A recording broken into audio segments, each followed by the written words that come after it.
My name is Ellie Mae Ronan, 29 years old. I got dressed twice on the morning of my baby shower, not because I couldn't decide, though the pale blue looked gentler than the emerald, but because zippers and buttons are slower when you're stalling. Every time I smoothed a hem, I told myself the same lie. They'll be late, but they'll come. Mom would sweep in with too bright lipstick and a compliment that somehow landed back on her. Dad would hover by the food with that "I hate parties" face he thinks is charming. Amber would make it about her. She always finds a way. By noon, the townhouse was all soft color and careful hope. Tyler had helped blow balloons last night until he got lightheaded, and we had to sit on the kitchen floor and laugh at nothing. Our friends arrived carrying flowers, gift bags, a stack of baby books with crooked post-its sticking out like feathers. Someone taped a string of tiny onesies across the window so sunlight haloed them. The cupcakes had lemon frosting. The hand-poured candles smelled like linen.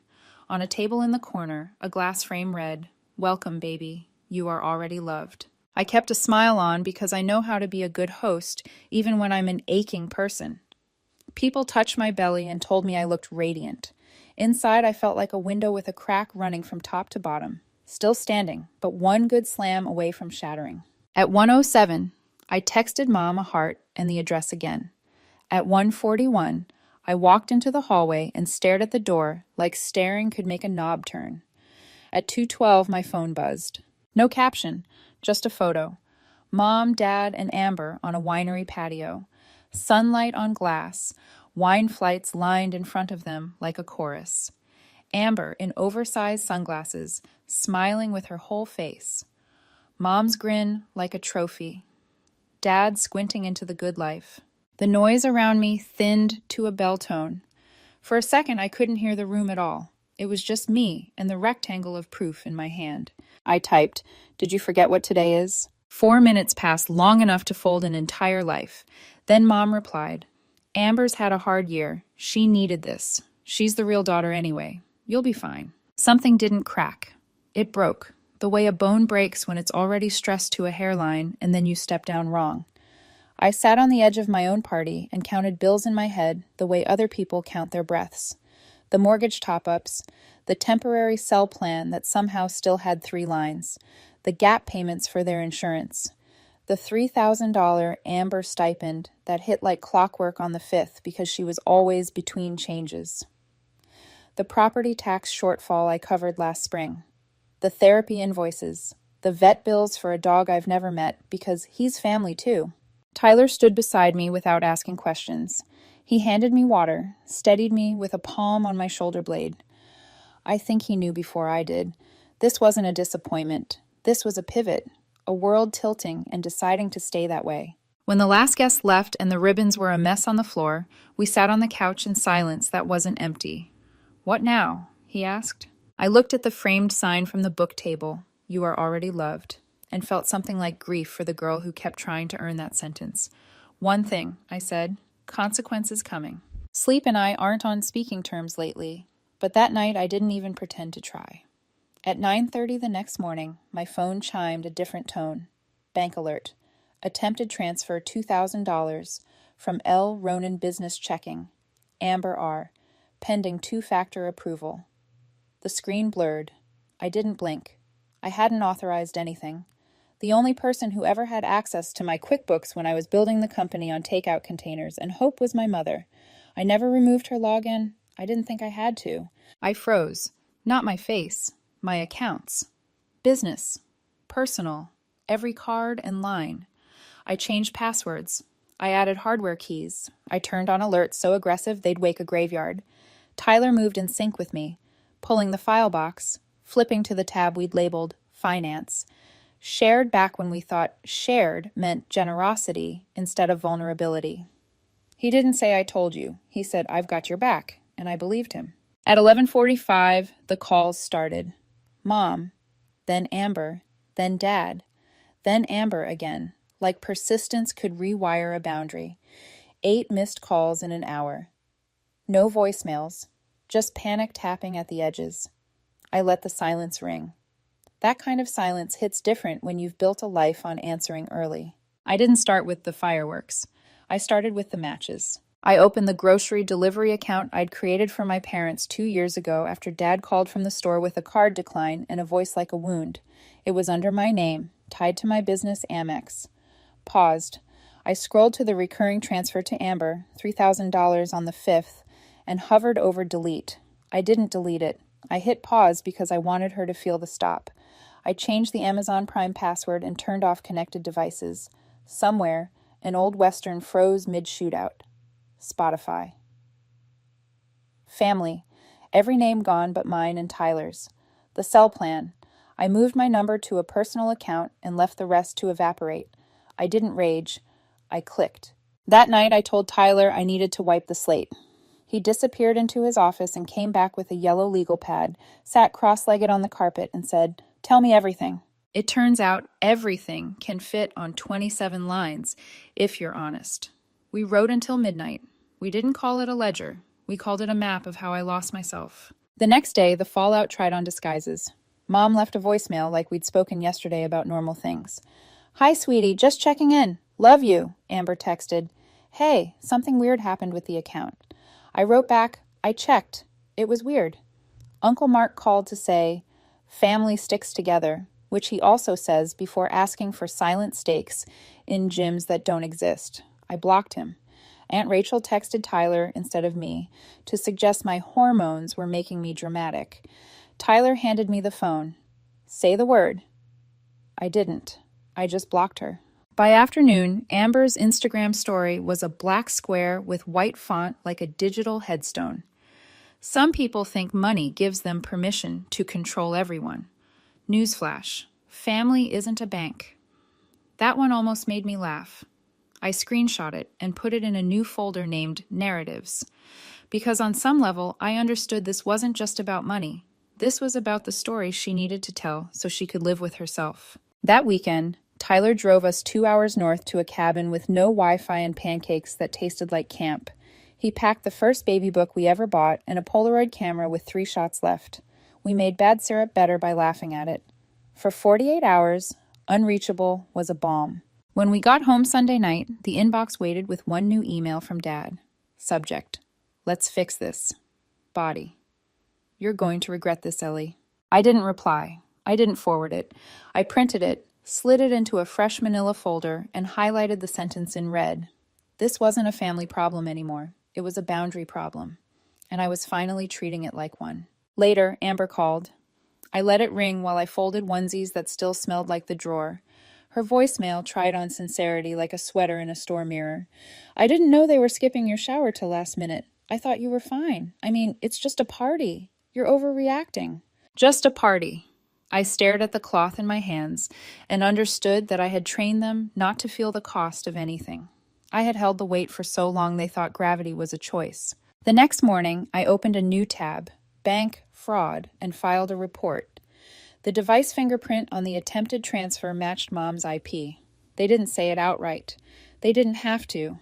I made a paper trail because love without records had left me with stories I couldn't prove. Tyler didn't crowd me. He built a spreadsheet with 2 tidy columns, active, I'm terminated, and started turning red into a color I could live with. By noon, everything we needed gone was gone. Somewhere in the middle of all that, a thought slid into place so cleanly it didn't even hurt. There would be no fixing. There would be only forward. The fraud department didn't accuse my mother out loud. They didn't need to. The device we see is consistent with a previously authorized login from several years back, the analyst said, careful as glass. It originated from the same IP range. She paused. We've flagged it and blocked further attempts. I thanked her and ended the call, then sat with my phone in my lap, my thumb hovering like it could rewind the life that made that sentence possible. Across the table, Tyler slid a mug toward me. "Drink," he said, "then list." We built the list like a confession. Every dollar I'd poured into the bottomless pit of "We need you." Amber stipend, $3,000. Month paused. Parents' grocery auto delivery, off. Amazon Prime, password rotated, devices deauthorized. Spotify family, collapsed to 2. Cell plan, numbers ported out, theirs left to expire. Insurance gap payments ceased, notice sent.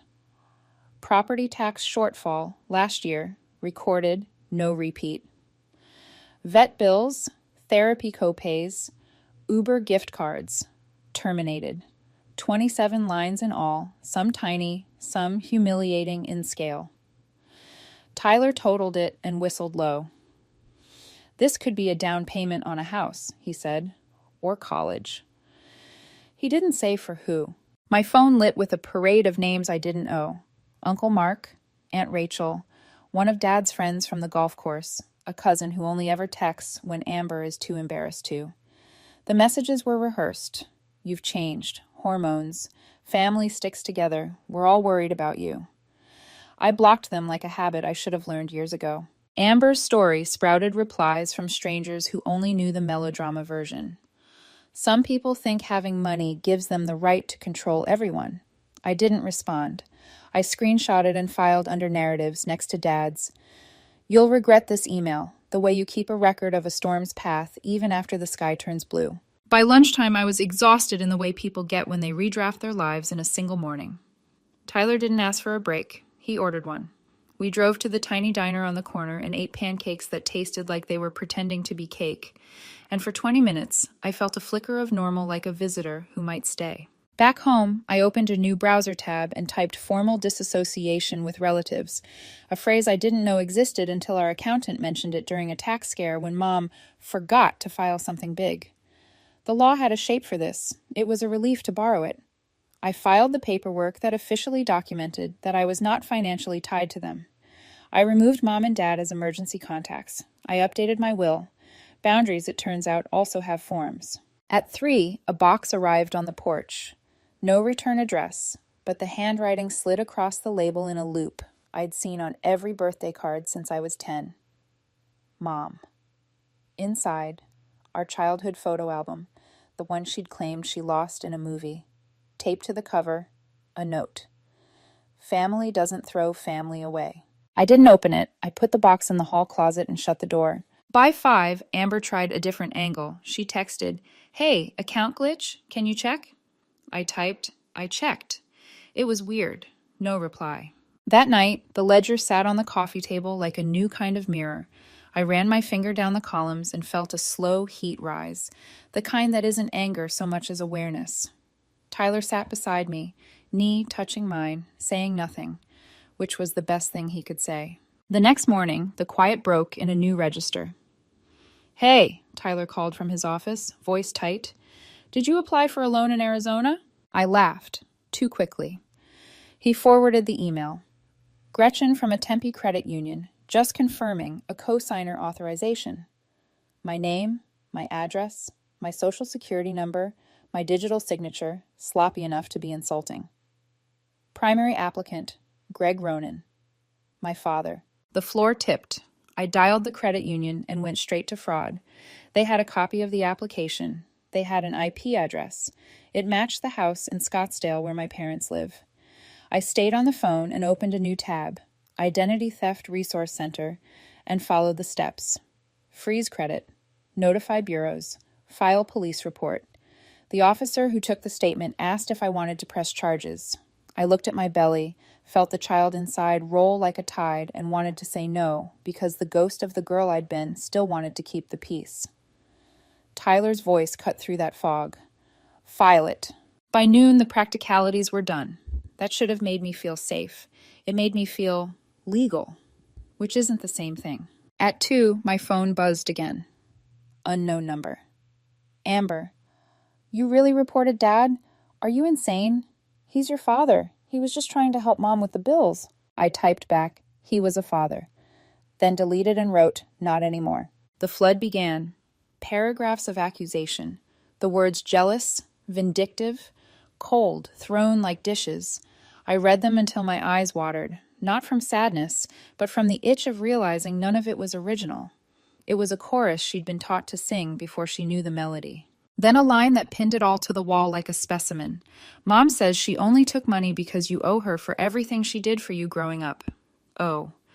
The entitlement wasn't a symptom. It was the disease. My phone buzzed again. Jess, Mom's cousin I hadn't heard from since Amber's last almost wedding. Ellie, I think you should see this. Screenshots. Mom to another relative. If Ellie ever cuts Amber off, we'll just say she's having a pregnancy breakdown. Everyone will side with us. She's too emotional to fight it. Another where Amber bragged to a friend. I can always get money out of her.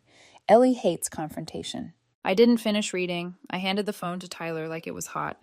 I'm done talking. He nodded once. That was his war cry. Tyler doesn't storm rooms. He closes doors quietly so they don't slam again. He sat at his desk with no music and the kind of focus people confuse with coldness. He opened our shared folder and began pulling 5 years of bank records into a new stack. He itemized. He appended. He asked our attorney for a cease and desist addressed to all three, Mom, Dad, Amber, warning that further attempts to access my finances would be met with criminal charges. He requested a formal affidavit compiling $170,000 of provable support. We weren't asking for repayment. We were writing the history before someone else sold a novel of it. Then he did something I wouldn't have. He called Dad. I watched him use my phone. I listened to the way his voice carried no heat, just light. We know what you did. Documents are filed. You'll get letters this week. If you try anything else, our next conversation will be in court. He hung up like ending a meeting. 3 hours later, Mom called. I let it go to voicemail. Her crying was cinematic, wet and loud, and only ever for an audience. She said she didn't know what Dad had done. She said she never wanted it to get this bad. She said, "We're family, Ellie." She never said she was sorry. Amber pivoted to public relations. She posted a throwback photo of us as kids, captioned, "No matter what happens, you'll always be my sister. I'll be here when you stop being angry." Comments poured in, half sympathy, half vague advice from people who like the sound of their own decency. I didn't screenshot it. I didn't care. 2 days later, a courier knocked. We were served. Amber had filed a civil complaint, emotional distress, and wrongful withholding of financial support, claiming I'd promised her lifetime help. No attorney's letterhead. Formatting that would make a paralegal cry. But the entitlement had put on a suit and walked itself to the clerk's window. She truly believed I owed her a salary for existing. That night, Grandma called. She'd stayed neutral, Switzerland in a floral blouse, until now. "I won't tell you what to do," she said, "but you deserve to be done raising everyone else." "I'm about to be a mother," I said. "That's the only job I'm taking." She was quiet for a long time. "I hope they realize what they've lost," she said finally. "I don't think they will." For the first time, I didn't argue. I was too busy building a life where losing me had consequences. The lawsuit didn't scare me. It insulted me. Amber's complaint looked like something she'd typed half asleep after a YouTube tutorial on how to sue people. But even bad paperwork has weight when it's delivered by someone who once shared your baby photos. I scanned it once, handed it to Tyler, and said, "Frame it. Proof of evolution, from parasite to plaintiff." He smiled, small and sharp. "We'll keep it in the folder." That folder, our evidence file, had grown thicker than a wedding album. The irony wasn't lost on me. My family had spent years calling me dramatic, yet here I was with the receipts, literally. Tyler stapled Amber's lawsuit behind Dad's attempted loan fraud, then slid the folder back into the safe. "Now," he said, "let's write the ending before they try to." The days that followed moved strangely. There was no shouting, no new threats, just silence that felt like plotting. I knew them too well to mistake quiet for peace. I went to my doctor's appointment alone that Thursday. Tyler was stuck in a meeting, and I didn't want to make him cancel again. The waiting room smelled like sanitizer and oranges. A nurse checked my blood pressure and said softly, "Stress can sneak up on you, you know." I almost laughed. If only she knew what sneak looked like in my world. It didn't sneak. It stormed the gates wearing family ties. That evening, the phone rang again. Unknown number. I let it go to voicemail. Mom's voice poured through a minute later, syrupy and rehearsed. "I don't know what your father was thinking. Please don't punish me for his mistakes. We just wanted to help." Not sorry. Not once. Just wanted to help. I deleted the message without listening to the rest. The sound of her voice still lived in too many places. My head, my inbox, the corners of old voicemails labeled "Happy Birthday," that somehow always turned into subtle guilt trips. 2 nights later, the storm arrived in person. A delivery truck idled outside. Tyler opened the door before I could stop him. A man in a courier jacket held out an envelope, thick and official. "Service papers," he said. "For me?" I asked. He nodded. "From Amber Ronan." Tyler thanked him, shut the door, and turned the lock. "They're escalating," he said quietly. I tore the envelope open. Inside, photocopied screenshots of text messages, half cut off, half fake.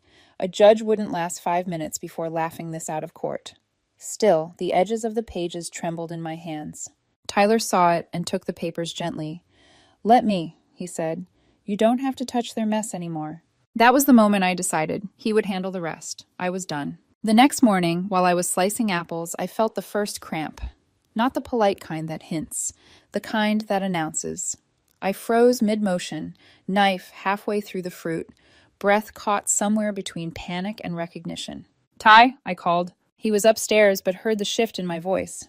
"How far apart?" he asked from the doorway, calm but already grabbing the hospital bag. 7 minutes, I said, my voice smaller than I expected. 10 minutes later, we were on the highway, dashboard clock glowing blue, rain streaking the windshield. He drove steady, one hand on the wheel, the other finding mine between contractions. Neither of us spoke much. The silence wasn't fear, it was focus, the kind that fills a room when something irreversible begins. The hospital lights were too white, the air too clean. Nurses moved like a practice dance.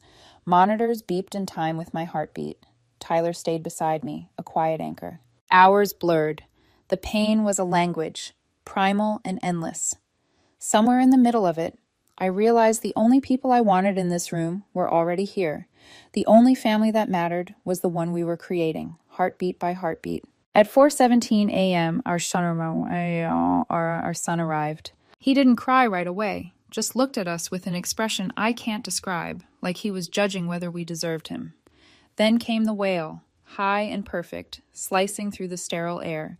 They placed him on my chest, skin warm, tiny heart racing against mine. It wasn't cinematic, it was real, messy, beautiful, terrifying. Tyler whispered, "He's here," like he couldn't quite believe it. And just like that, every fight, every email, every name on a ledger vanished into something smaller than this single moment. When dawn crept through the blinds, Tyler was asleep in the recliner, hand resting on the edge of the crib. The baby, our baby, slept beside me, breath soft and even. I checked my phone out of habit. 2 missed calls from an unknown number. I ignored them. At 10:30, someone knocked. A nurse peeked in. "You have a visitor," she whispered. I frowned. We're not expecting anyone. But when she stepped aside, I saw her. Amber. She didn't look like the sister I remembered. No makeup, hair pulled back, clothes wrinkled, plain. No camera in her hand, no performance in her posture, just a person who'd run out of acts. She lingered by the door, clutching the strap of her purse like it was armor. "I'm not here to fight," she said softly. I heard you had him." I said nothing. The air between us was heavy with everything we hadn't said and all the things that had already been said too many times. She glanced toward the crib, but didn't step closer. "I needed to see you, needed to see him." Her eyes were wet, but not desperate. "I was awful to you, Ellie. I believed them. I believed I was owed because that's what they taught me. I don't know who I am without that." The words didn't feel like manipulation this time. They felt like surrender. "You're a good mom," she said. "I can see that." I swallowed the lump in my throat. "Why now?" "Because he deserves better than what we grew up in," she whispered. She stayed maybe 5 minutes. Never reached for the baby, never asked, just looked. Before leaving, she said quietly, "He's lucky to have you." When she walked out, I didn't stop her. Tyler came back 10 minutes later with coffee and 2 granola bars. "Everything okay?" I nodded. Amber was here. He didn't flinch. "Do you want her around?" I looked at our son, asleep in his bassinet, fingers curled like he was already holding on to the world.